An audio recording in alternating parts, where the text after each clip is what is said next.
साथियों, एक माहौल को देखते हुए कल्पना की और कल्पना करके इस गीत को लिखा है। इस गीत को ज़रा गौर से सुनिएगा। इसमें पूरी सच्चाई इस कलयुग में जो माता पिता, वृद्ध माता पिता के साथ हो रही हैं, वो सब बातें हैं कि जिस पुरुष के एक औलाद नहीं होता है, तब वो पुरुष एक औलाद के लिए हर जगह मारा मारा घूमता है, दवा कराता है, इलाज कराता है, सब कुछ कराता है। क्यों? कि एक औलाद हो जाए, बुढ़ापे का सहारा। जो जहाँ बता देता है, मंदिर, मस्जिद, गुरुद्वारा, चर्च, जो जहाँ बता देता है भैया हम वहाँ गए थे, हमको वहाँ से फ़ायदा मिला, वो बेचारा दौड़ा दौड़ा घूमता है एक औलाद के लिए। और जब बुढ़ापा आता है तो वही औलाद क्या करता है? इस गीत में केवल यही चीज़ें लिखी हैं हमने माहौल को देखते हुए, लोगों को देखते हुए। तो ऐसी स्थिति इस कलयुग में चल रही है, जिसके आधार पे इस गीत को हमने तैयार किया। गीत में बहुत अच्छा सा वर्तमान माहौल ही है। तो एक दोहा आया कि औलाद की खातिर इंसान फिरता है मारा मारा, वो औलाद क्या जिसने माता पिता को मारा। लेकिन एक फिल्मी धुन आई, अब की बरस की मुलाकात नहीं ये, तेरी या मेरी सोची बात नहीं ये, तेरी या मेरी सोची बात नहीं, कि हुक्म इलाही रब्बा, कि हुक्म इलाही रब्बा, पी करिए रब्बा पी करिए।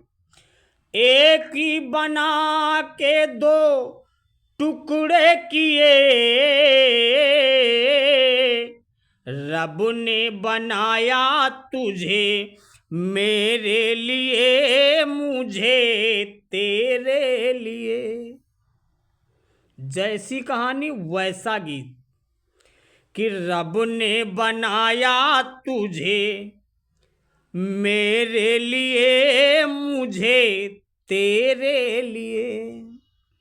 जैसा कथानक होता वैसा ही गीत ढूंढ के लाना पड़ता है। कीर्तन लिखने में मेहनत लगती है, ऐसा थोड़ी नहीं। तो अब अपनी पंक्तियों पे आइए, असली कहानी पे।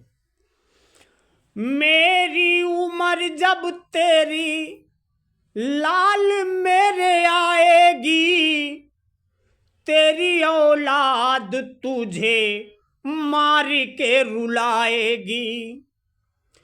भूला बैठा है हमको आखिर किन किन के लिए,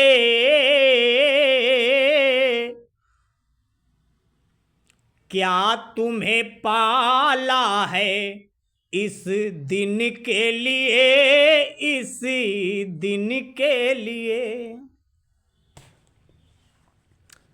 दूसरी बात, माता पिता से ही तारन तरणी है, चारों ही धाम माता पिता के चरण हैं।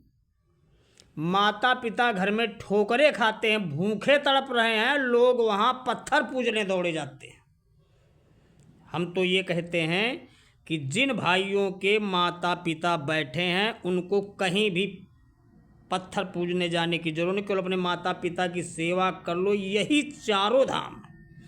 जब वो ना रहे फिर कहीं भी जाओ, फिर उनका सहारा लो। लेकिन जब घर में ही हमारे चारों धाम बैठे हैं, पहले घर के चारों धाम खुश करिए, सब खुश, सब बढ़िया रहेगा। लेकिन वो नहीं, घर में वृद्ध माता पिता तड़प रहे हैं, उनको अलग बना खा रहे हैं, रोटी नहीं, पानी नहीं, काफ़ी दिक्कतें होती हैं बुढ़ापा में, और वहाँ बेटा वैष्णो देवी के चक्कर लगा रहे हैं। ये है कलयुग, तो मुझे लिखना पड़ा। माता पिता से ही तारन तरणी है, चारों ही धाम माता पिता के चरण हैं। चारों धाम माता पिता के चरण हैं। कहना पड़ा, उजागर हो रात दिन, उजागर हो रात दिन, सुदिन के लिए, हाँ सुदिन के लिए। बुढ़ापे में बदलेगा, बुढ़ापे में बदलेगा क्या जिनके लिए, क्या तुम्हें पाला है इस दिन के लिए, इस दिन के लिए। क्या तुम्हें पाला है इस दिन के लिए, इस दिन के लिए। अगली कड़ी है, खुद के लिए कट रही। जब माता पिता बूढ़े हो जाते हैं, वो रोटियों के लिए तरस रहे हैं, दे दो तो ज़्यादा अच्छी बात, नहीं देते बेचारे भूखे सो जाते हैं। हड़काते हैं तो डरबस कहते हैं नहीं बच्चा भूख नहीं लगी, पेट भरा है। लेकिन अपना क्या कर रहे हैं, इस कड़ी में है। अर्थ बताने की जरूरत को आप लोग सुनिए, समझ में आ जाएगा। खुद के लिए कट रही दारू और बाटी, माता पिता को मिले ना सूखी रोटी।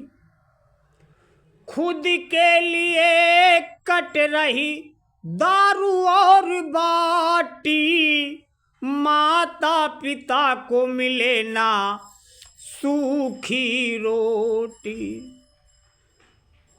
बुढ़ापे में बदलेगा, बुढ़ापे में बदलेगा क्या जिनके लिए, क्या तुम्हें पाला है इस दिन के लिए, इस दिन के लिए। भुला बैठा हमको आखिर किन किन के लिए, किन किन के लिए। लोग भुला देते हैं अपनी पत्नी के चक्कर में, अपने बच्चों के चक्कर में। एक गलत है। उनकी सेवा ही परम सुख और परम धर्म है। और ये एक कलयुग की लेखनी मेरे दिमाग पे आई, मैंने इसकी संरचना की। इस तरीके के गीतों को सुनने के लिए और गीतों पे अमल भी करो। अमल करने के लिए हमारे YouTube चैनल सत्य प्रकाश अग्निहोत्री पे जाएं, चैनल को लाइक करें, सब्सक्राइब करें, फॉलो करें। धन्यवाद।